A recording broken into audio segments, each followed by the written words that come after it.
Back in April last year, where every single anime on the planet was being delayed indefinitely, I was worried I was not going to get enough episodes to preview the season properly. In the end, I didn't really. The reason for that? All the delays have pushed things back into this season, where we got a chock-a-block season full of anime, a lot of which was worth watching. But what about today's shows? Are they worth watching? Is there anything outstanding? Or is there anything which should be left outstanding in the field? But it's time to find out, because this is a 2021 winter anime preview from a different perspective.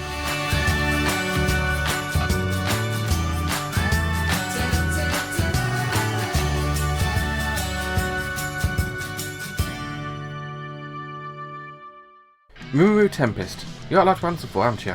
You make one popular anime, and suddenly everything wants to copy you. And so we find a world of summer spiders, so what? An isekai anime where a girl gets transported to another world as a spider. I suppose it's better with slime at least. But she's a spider, so what? Well, that's the name of the anime. Summer Spider, so what? And that's basically the whole premise of the anime. She gets transported to another world. She's a spider, and now she has to live a life as a spider in this other world. Although the anime isn't quite that simple. Unlike reincarnated as a slime, Summer Spider is much more than just one person gets transported to another world. We have an Arifureta situation here, where the entire class gets transported to another world. Not that our main character knows that yet. I don't think we've actually got a name for it yet. I'm just going to call her the Spider Girl. Spider Girl, Spider Girl. Eat what other spider girls eat. Pretty much all with other spiders. That's what she eats. Other spiders and a bug. Yeah. She's got a very different upbringing to our little slime kid. And she ends up having to cannibalise her brethren and kill a bug with her toxicity. Not internet toxicity, that's a completely different thing. I'm sure there's plenty of that going around this year though. And I'm sure at some point she's going to meet up and find out that her other classmates have also been transported to this other world as well. We meet a few of them in this episode. We meet her teacher, who's been transported to your world as a lolly elf. You got a few other classmates who are prominent people in high society. One of them haven't turned into a mascot. One of the more popular kids in school has been transformed into a girl. So yeah, they're transported into random things. We'll see how it goes. See whether or not our Spider Girl is going to be interesting and be powerful. It looks like she is going to do, because she basically has the same cheat skills that Muru Tempest had. With the ability to eat somebody and take gain their power. I suppose they share that trait with Bofuri as well.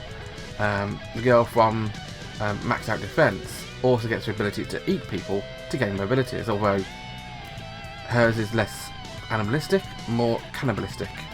Now, Summer Spider is not a bad anime. It's got a lot of potential. Helped a lot by its great cast of characters, great cast of voices as well. If it wasn't for the wonderful Yuki voicing the main Spider Girl, I would have probably been turned off this one, but she gives the characters just so much energy and so much pizzazz that I just want to watch over and see what she's going to do next. It's a pretty cute anime, it's got style. There's a reason why it's popular in Japan. If you want to find out a reason for yourself, you can find it airing over at If you want to find out for yourself, you can find it airing over at Crunchyroll. Next up, we have Idols. Not idols, idols. Don't know why they're called idols, but it's a short anime about idols who are up-and-coming idols. They want to fill out a concert venue, but they're not very popular. We've probably got 2 or 3 fans, that's it. Now the title of the anime actually says Idols, Idol Survival. Now, I don't know what that means exactly. Are they going to have a Battle Royale competition? Is it last one standing? Is there going to be huge bloody murder and a big circle of blue surrounding them all, killing everybody outside the circle? Who knows? Maybe probably be a more entertaining anime, they're a bit more grim. Now, Idols is a very CG anime. It's very plasticky. It actually almost looks like they are VTubers being animated by people using VTube software.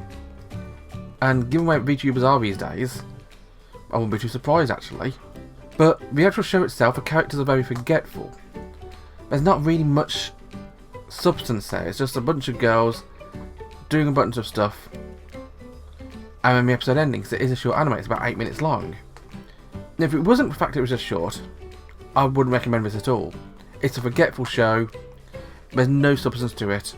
But because it's a short, it's only 8 minutes of your life, so it's worth a look. I'm probably not going to watch more of it since I've got so much else to watch. But if you do want to watch it, this one's also on Crunchyroll. Have you ever wondered what would happen if you merged Gurren Lagann with Attack on Titan and set it in a Chinese setting? Well, good news, because Backo is here to delete that thought from your head because you don't want it to, really. Because Backo is not brilliant.